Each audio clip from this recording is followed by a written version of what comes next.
அண்மை செய்தியை பார்த்து வருகிறோம். அடுத்த ஆண்டுக்குள் மதுரை மீனாட்சி அம்மன் கோவில் குடமுழுக்கு நடைபெறும் என சட்டப்பேரவையில் இந்து சமய அறநிலையத்துறை அமைச்சர் சேகர் பாபு தெரிவித்திருக்கிறார். அவர் பேசிய காட்சிகளை பார்க்கலாம். செல்லூர் ராஜி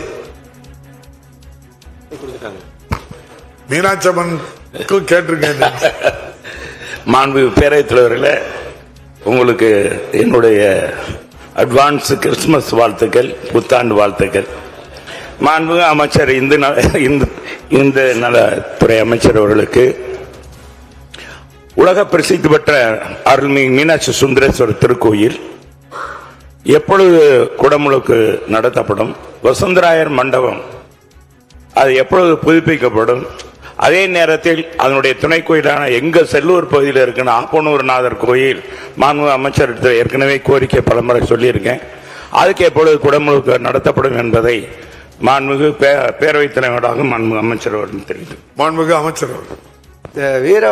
மாண்புமிகு பேரவைத் தலைவர் அவர்களே, வீரவசந்தராயர் திருக்கோயிலில் 2018ஆம் ஆண்டு ஏற்பட்ட ஒரு தீ விபத்திற்கு பிறகு அப்பொழுதிருந்த அந்த அரசால் நியமிக்கப்பட்ட ஒரு குழு அந்த 3 ஆண்டுகளில் சில பணிகளை மேற்கொண்டிருந்தாலும் அந்த வீரவசந்தராயர் மண்டபத்திற்கு தேவையான கர்த்தூன்கள் என்பது கிட்டத்தட்ட ஒரு 25 அடி நீளம் கொண்ட கர்த்தூன்கள் தேவைப்படுகின்றது.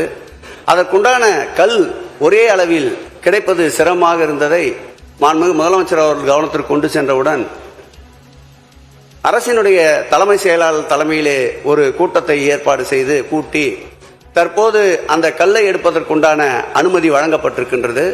அதற்கு ஏற்கனவே 19 கோடி ரூபாய் அளவில் டெண்டரும் கோரப்பட்டு அந்த டெண்டர் பணிகளும் நடந்து வருகின்றது. இந்த வீரவசந்தராயர் மண்டபத்தை ஒவ்வொரு இந்து சமய அறநிலையத்தின் ஆய்வுக் கூட்டத்திலும் மாண்புமிகு தமிழக முதல்வர் அவர்கள் கவனத்திற்கு கொண்டு வந்து அவரும் இதை தொடர்ந்து கண்காணித்து வருகின்றார். விரைவில் அதற்குண்டான பணி போர்க்கால அடிப்படையில் நடைபெறும்.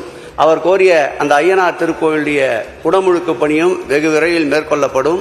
மீனாட்சி அம்மன் திருக்கோயிலை பொறுத்தளவில் கிட்டத்தட்ட 63 பணிகள், அந்த 63 பணிகளில் 40 பணிகள் உபயதாரர்களால் மேற்கொள்ளப்பட்டு வருகின்றன.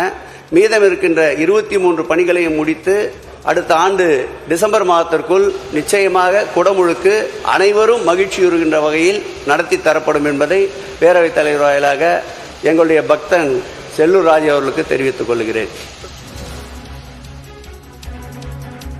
அடுத்த ஆண்டு இறுதிக்குள் மீனாட்சி அம்மன் கோவில் குடமுழுக்கு நடைபெறும் என அமைச்சர் சேகர் பாபு செந்தில்ராஜு அவரின் கேள்விக்கு பதிலளித்த அந்த காட்சிகளை பார்த்தோம்.